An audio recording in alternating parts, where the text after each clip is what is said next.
The moment my wife leaned close and whispered, "Try not to embarrass me tonight," I should have told her to go to hell, but instead I just smiled, making the first and most dangerous mistake of my life. I was trapped in her luxury car outside a massive estate, watching her adjust her dress while completely ignoring my pain, completely unaware that the woman I loved was actively building a secret narrative to label me mentally unstable just to cover up her own multi-million-dollar crimes. If you've ever been deeply betrayed by someone you trusted with your life, comment where you're watching from, because what she did next inside that ballroom changed everything. The valet finally opened my door, and the freezing Virginia air hit my face like a physical slap, causing my right knee to flare up with a burning pain that nearly brought me to my feet. I had 43 years of heavy Army mileage, bad cartilage, and a permanent knee brace peeking out from beneath my Navy suit trousers. But my wife, Dana, didn't care about the physical toll the long drive from Fayetteville had taken on me. She immediately lowered her voice, shooting me a sharp, cold glare as she muttered, "Please don't mention your surgeries or military history tonight, David. People at this dinner party are looking for successful, high-profile connections, not depressing conversation about veterans." I blinked at her in utter disbelief, my fingers tightening around the handle of my cane as I pulled it from the back seat, knowing that my physical limitations embarrassed her more than anything I could ever say out loud. Inside the mansion, the atmosphere looked exactly how wealthy defense contractors think rich people are supposed to live, featuring massive marble floors, oil paintings of old money families, and crystal chandeliers the size of actual fishing boats hanging from the high ceilings. A string quartet played softly near the grand staircase, while waiters floated to the crowded ballroom, carrying tiny crab cakes on silver trays to guests who were all talking just a bit too loudly. It was that specific type of fake, forced laughter people use when they're trying desperately to sound incredibly important. And I watched Dana transform into an entirely different person the absolute second we stepped into the room. Her shoulders straightened, her smile became brilliantly polished, and she began shaking hands with politicians and business executives, completely abandoning me as she spotted her close associate, Marcus Vale. Marcus was 34, possessed perfect hair and teeth, and looked like the kind of ambitious executive who never felt the cold, immediately sliding up to Dana and touching her arm with a level of comfortable familiarity that made my stomach turn.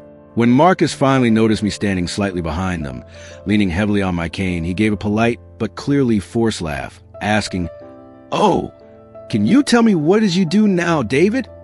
Before I could even open my mouth to answer, Dana jumped in smoothly, stating, "He just keeps busy around our house these days," forcing a tight laugh while her fingers dug into my elbow like a warning shot to keep my mouth shut. I looked directly at my wife, feeling a dangerous heat crawl up my neck as I corrected her, saying, "I used to analyze data in military intelligence," a statement that was technically true but omitted the heavy combat scenarios I had survived. The tension between us became so thick that Marcus suddenly became deeply fascinated by the bubbles in his champagne glass, realizing that behind our expensive clothes and Dana's successful public image lay a marriage built on deep resentment and hidden truths. Dana leaned closer to me, her smile never fading as she whispered through her teeth, "You are doing again, David," making everyone around us completely uncomfortable, leaving me standing on a throbbing, injured leg while realizing the person I married now treated me like an embarrassing secret she needed to manage. The suffocating atmosphere of the ballroom grew heavier with every passing second, the low hum of wealthy defense contractors boasting about their latest government contracts, sounding like static noise in my ears. My knee was throbbing violently now, a sharp, white-hot heat radiating from the joint that made keeping my balance on the polished marble floor an absolute nightmare. Yet my wife completely ignored my discomfort as she scanned the crowd for influential allies. Suddenly, her entire posture shifted, her eyes widening with a predatory intensity as she spotted a distinguished older gentleman entering through the grand double doors surrounded by a tight security detail of 3 men in dark, tailored suits.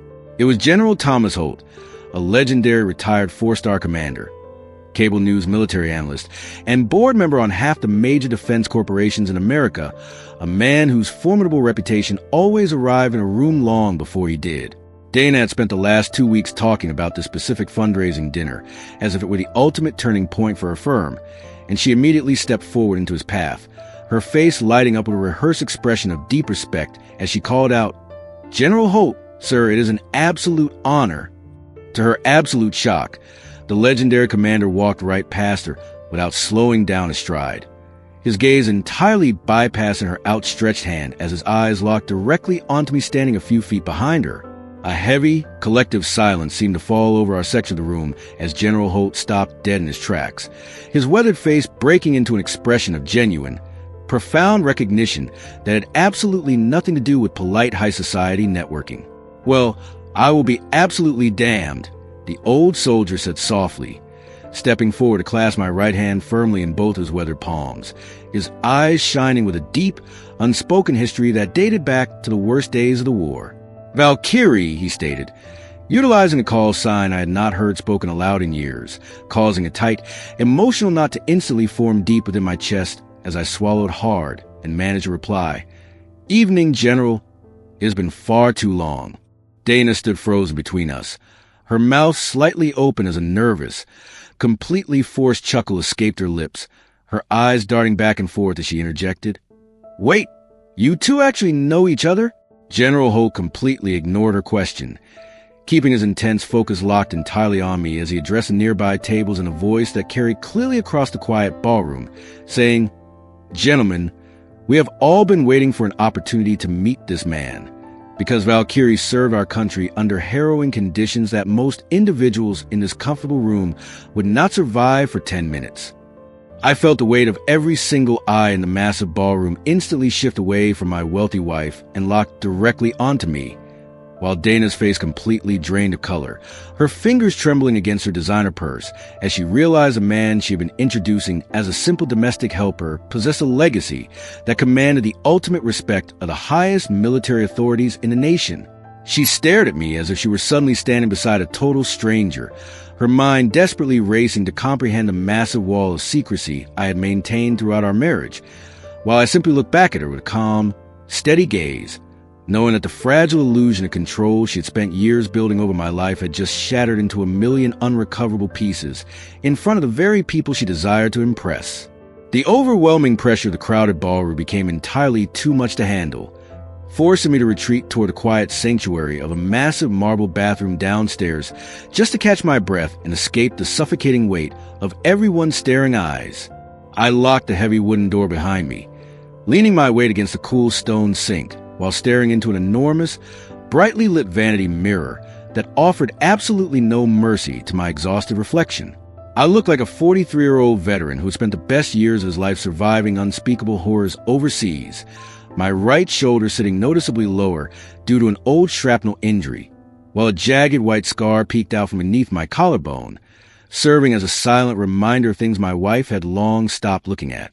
After splashing freezing water onto my wrist to calm my racing pulse, I limped back out into a secluded hallway near the estate's private library, where I unexpectedly crossed paths with an elegant, sharp-eyed older woman named Lorraine Pike, a Marine Corps widow who immediately recognized my military bearing and offered a comforting, genuine conversation that felt like a breath of fresh air compared to the fake pleasantries downstairs.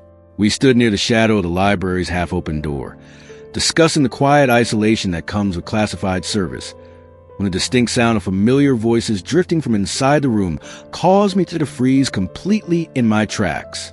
It was Dana, her tone incredibly tense and calculating as she spoke to an unfamiliar man, stating, "Look, David simply hasn't been himself for a very long time. He struggles constantly with severe memory issues, cognitive confusion, and heavy pain medication side effects." The blood ran cold in my veins as a calm, authoritative male voice responded, "Mrs. Mercer, that is an incredibly serious allegation to make regarding a retired intelligence officer. Are you implying his mental instability makes his assessment of your corporate accounts completely unreliable?" My stomach twisted into a violent knot as a wave of sudden, horrifying clarity washed over me, making me realize why Dana had spent the last 12 months subtly correcting my memories, joking about my scrambled army brain in front of our friends, and carefully constructing a false narrative to brand me legally incompetent. She wasn't trying to protect my health. She was systematically building a brilliant insurance policy to destroy my credibility because she discovered I had accidentally stumbled upon her hidden financial ledgers. Unable to contain the roaring fire of betrayal consuming my chest, I gripped my cane firmly, pushed the heavy library door wide open, and stepped directly into the room, catching Dana mid-sentence as her face turned a ghostly shade of white. Standing beside her was Aaron Bell, a distinguished investigator from the Pentagon Inspector General's office, who watched our sudden confrontation with intense, calculating eyes while Dana desperately tried to salvage the situation by whispering, "David, please, you are completely misunderstanding this private conversation because of your medication." I stared directly into the eyes of the woman I had loved for 14 years, feeling the final remnants of our marriage dissolve into pure ash as I looked past her toward the federal investigator and stated, "Tuesday morning works perfectly for our private interview, Mr. Bell, because my memory is completely flawless, and I am ready to tell you exactly how my wife is using my military credentials to mask a multi-million-dollar fraud scheme." Dana dropped her designer glass, the expensive crystal shattering against the floor as she realized her desperate trap had just snapped shut on her own neck, leaving the ultimate question hanging in the frozen air. Would she try to destroy me completely before the federal government dragged her away in handcuffs? The predictable storm finally broke exactly 3 days later at precisely 6:13 in the morning, when a series of thunderous, authoritative blows rattled the front windows of my suburban home, completely shattering the early dawn quietude. I was standing in the kitchen wearing a single slipper and an old, faded army sweatshirt, nursing a mug of terrible black coffee while trying to manage the agonizing stiffness in my swollen joints, when I opened the door to find 6 armed federal agents crowding my porch alongside 2 massive black SUVs. Standing directly in the center of the tactical detail was Colonel Miguel Reyes, an intimidating investigator whose hardened face bore a jagged scar near his left eyebrow, a permanent souvenir from a chaotic night we had both barely survived in Kandahar years ago. He offered a grim, exhausted smile, holding up a thick manila folder as his booming voice broke the morning air, stating, "I truly wish this visit was purely social, David, but we have an emergency federal search warrant regarding Falcon Ridge strategic outreach." I stepped aside without a single word of protest, allowing a team of specialized investigators to flood the downstairs area as they immediately began systematically photographing documents, opening desk drawers, and seizing electronic hard drives with practiced, terrifying efficiency. Colonel Reyes stood near the kitchen counter, watching me pour a second mug of coffee with visibly trembling hands before he leaned in close, his low whisper carrying a heavy weight as he revealed, "Things moved exceptionally fast because your wife got incredibly arrogant, David. She started transferring massive sums of donor money directly into anonymous shell accounts linked to luxury real estate purchases, and she left a massive paper trail." Before I could even process the sheer magnitude of her betrayal, heavy, panicked footsteps came thundering down the staircase, and Dana appeared in the doorway, clad in silk pajamas, her hair completely disheveled as she screamed, "What the hell is going on here? You have absolutely no right to bring the military into my private residence." Her furious tirade died instantly in her throat the exact moment her eyes locked onto me standing calmly beside the federal agents, a sudden look of pure, unadulterated terror flashing across her face as she realized I wasn't surprised by the chaotic scene unfolding around our breakfast table. An older investigator stepped out of Dana's private home office carrying 2 massive plastic file boxes labeled proprietary marketing material, prompting my wife to take a desperate step forward while pleading, "David, please say something to these people. Tell them this entire investigation is completely insane and based on a massive misunderstanding." I leaned heavily against the kitchen counter, taking a slow, deliberate sip from my mug before looking her dead in the eye, replying in a freezing, monotone voice, "My week has been incredibly busy, Dana. So you're going to have to narrow down exactly which insane part you are referring to." Right then, Colonel Reyes slammed a heavy leather binder open on the table, revealing the ultimate, sickening truth behind my wife's corporate success. Inside were dozens of glossy presentation slides featuring stock photos of wounded soldiers, copies of my personal military records, and a scanned image of my Bronze Star citation explicitly stating that her firm's financial credibility was backed by retired intelligence officer David Mercer. The absolute realization that the woman I trusted had literally converted my blood, sweat, and combat sacrifice into a cheap marketing coupon code to defraud well-meaning citizens caused something fundamental to snap inside my chest. leaving me staring at a complete stranger who had been feeding on my legacy like a parasite while planning to bury me alive the absolute second the federal government caught up to her crimes. The suffocating stillness inside the kitchen was suddenly broken by the sharp, demanding ring of my smartphone buzzing violently against a granite countertop, displaying a completely unrecognized local number that made Dana's face turn instantly translucent. I answered the call automatically, pressing the device to my ear just in time to hear a panicked, breathless female voice on the line.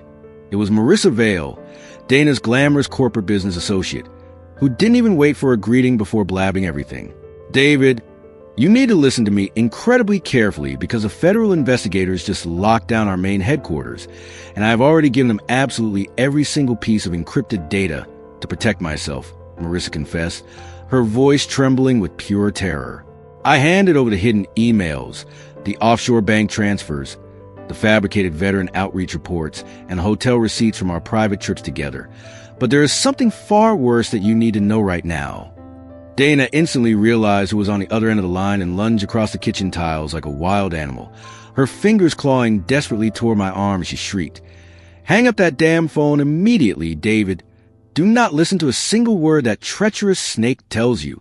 Without breaking eye contact with my wife, I stepped backward out of her reach and unleashed a commanding, booming military voice that had remained buried deep inside my chest for nearly a decade, snapping, "Sit down right now, Dana," caused her to freeze instantly in her tracks as if she had just been hit by a physical shockwave. Marissa's voice continued to echo clearly through the speaker, delivering the ultimate emotional execution. "David, 3 weeks ago, Dana drafted a formal legal statement to release to the press in case the fraud was ever exposed, explicitly blaming you for missing funds by claiming your severe cognitive issues and mental confusion from military service caused massive accounting failures." Every single drop of warmth completely vanished from my veins, leaving me feeling entirely hollow as I stared at the woman who had shared my bed for 14 years, realizing she had been planning to publicly brand me a brain-damaged thief just to save her own skin. I quietly told Marissa to send the digital files directly to Colonel Reyes, ended the call, and set the phone down with a slow, deliberate calmness that seemed to terrify my wife far more than any explosive display of anger ever could. Dana took a fragile step forward, her eyes filling with tears that looked monstrously artificial now as she pleaded, "David, honey, you have to understand that I was just building a defensive strategy to protect our lifestyle. I never actually wanted to hurt you. Please remember how I took care of you after your surgeries at Walter Reed." She was desperately digging into our shared past, trying to manipulate the memories of the loyal husband who had once relied on her during his darkest physical recovery. But her desperate words felt like cheap plastic toys falling against a brick wall. I looked at her with an absolute clarity that I had lacked for a very long time, realizing that the vulnerable woman who had slept in a stiff hospital chair beside my bed had completely vanished, replaced entirely by a ruthless corporate criminal who viewed my honor as nothing more than an expendable shield. As the federal agents began marching out of our home carrying the final boxes of incriminating evidence, Dana sank into a kitchen chair, realizing that her brilliant escape route had completely dissolved into a direct path to her federal penitentiary, while I simply stood tall above her, completely detached from her panic, ready to watch her entire empire burn to the ground. The ultimate reckoning did not occur in a quiet courtroom, but rather inside a grand, waterfront banquet hall in Annapolis overlooking the choppy gray waters of the Chesapeake Bay exactly 2 weeks after the raid. It remained an absolute mystery to me how Dana's staggering arrogance could allow her to believe that hosting a lavish charity gala would somehow magically salvage her ruined reputation, while federal investigators were actively dismantling her entire financial existence. The massive room was a masterclass in high society deception, featuring crisp white tablecloths, deep navy blue curtains, and hundreds of tiny American flags stuck into elaborate floral centerpieces designed to broadcast a patriotism she had completely weaponized for profit. I almost chose to remain hidden away in my small rental house that afternoon because my injured leg had swollen so severely that merely standing up sent blinding flashes of agony straight to my lower body. But quiet, burning desire for absolute closure drove me to put on my best suit, grab my cane, and enter that crowded ballroom. The high-ceiling space was packed with local media reporters, wealthy political donors, and high-ranking military officials who all smelled the distinct scent of a corporate bloodbath, but called it professional networking. Dana spent the first hour of the event pacing the floor like a trapped animal dressed in expensive silk, flashing a brilliant, completely hollow smile while laughing just a bit too loudly to convince everyone that the raging federal storm surrounding her firm was nothing more than empty rumor. I caught a glimpse of General Thomas Holt standing near the front VIP table, his intense, weathered gaze locked onto the stage with a profound look of heavy anticipation, like a seasoned commander waiting for an inevitable explosion to detonate. At precisely 7:30, the house lights dimmed, a hush fell over the wealthy crowd, and my wife stepped confidently up to the microphone, instantly transforming into her polished, public persona as she began her rehearsed speech. "Good evening, everyone," Dana proclaimed, her booming voice echoing off the grand walls as she smiled warmly. "Tonight is about the true meaning of sacrifice, a virtue that is personified by my wonderful husband, David, who has faced tremendous cognitive struggles and severe mental health battles since leaving the Army, struggles that have tested our family to its absolute limits. There was the ultimate disgusting execution of her secret insurance policy, publicly branding me a broken, unstable veteran in front of the entire elite defense community to preemptively invalidate anything I might tell the grand jury. The sheer, monstrous audacity of her using my identity as a shield to mask her multi-million-dollar fraud scheme caused a wave of ice-cold adrenaline to flood my system, completely numbing the physical pain in my throbbing knee as I pushed back my chair and began making a slow, deliberate march toward the brightly lit stage. The polite applause slowly died down into a suffocating, confused silence as the entire room watched the disabled veteran they had just been told was mentally incompetent step directly up into the spotlights alongside his panicked wife. Dana's perfect smile instantly shattered into a mask of pure terror as I reached out my hand, wrapped my fingers firmly around the microphone casing, and looked out into the sea of staring faces, ready to unleash the final, devastating truth that would permanently end her charade. The microphone felt incredibly heavy in my hand, the sudden silence inside the massive Annapolis banquet hall becoming so absolute that I could hear the distant, rhythmic crashing of the Chesapeake Bay waves outside the grand glass windows.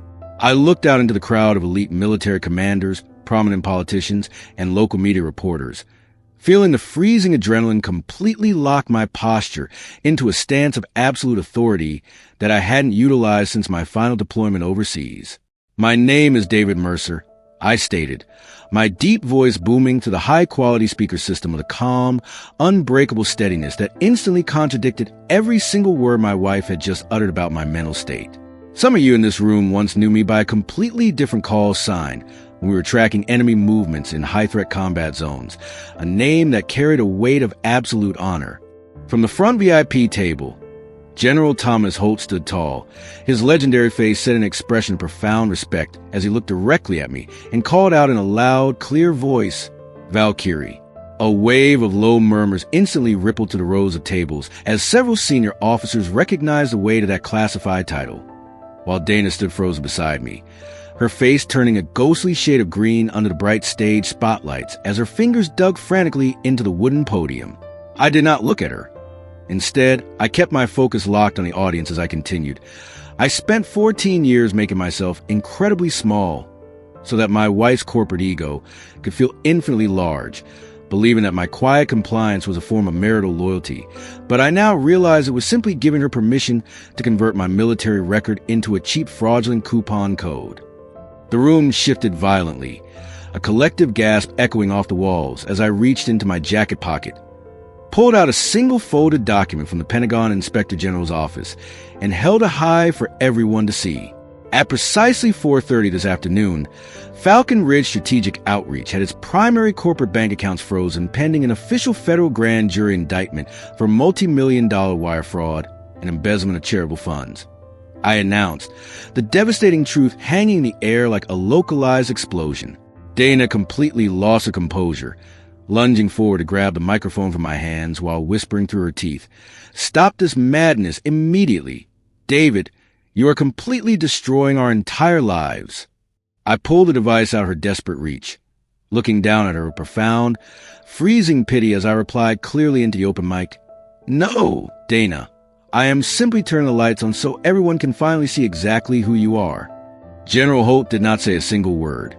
He calmly buttoned his suit jacket, offered me a final, respectful nod, and walked out of the ballroom, triggering a massive, silent exodus as dozens of high-profile donors, officers, and political figures began pushing back their chairs and leaving the gala in complete, judgmental quietude. Within 10 short minutes, the grand banquet hall was entirely abandoned, rows of empty chairs and untouched plates stretching out under the glittering chandeliers, while Dana sank onto the stage floor, weeping bitterly in total isolation as she realized her brilliant corporate empire had dissolved into pure ash. 1 month later, the federal charges became completely official, resulting in a swift conviction that stripped her of every single asset she had illegally acquired, while I relocated to a small, quiet rental cottage right on the edge of the gray waters of the bay. I still wake up at 3 a.m. with a throbbing ache in my injured knee when the heavy coastal storms roll in, and there are days when a profound sense of grief sits beside me at the kitchen table like an unpaid bill. But I finally have my authentic name, my independent voice, and my absolute peace of mind back. True strength is not about surviving betrayal in complete silence. It is about having the ultimate courage to let yourself be seen afterward, not as a broken victim, but as a person who made it to the fire with his honor completely intact, knowing that nobody will ever borrow his dignity again.